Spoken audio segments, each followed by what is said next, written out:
It's Conrad here from Canopy Care Tree Services on the northern beaches of Sydney. Just wanted to show everyone what it looks like being in 25 knot winds. Sorry, pardon the visual here. Looking out over Balgala. Sorry, what am I saying? That's Balmoral. Yeah, Rupert's down below.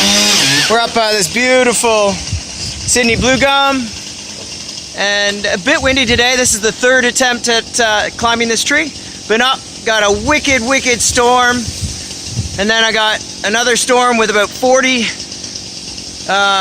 knots gusts. So I kind of came down, and now the sun's back out. And we're up here to have a play again. So yeah, maybe you get to have an just to experience a little bit more what we have to go through on a day-to-day. Sometimes how the wind impacts us, the level of maybe danger.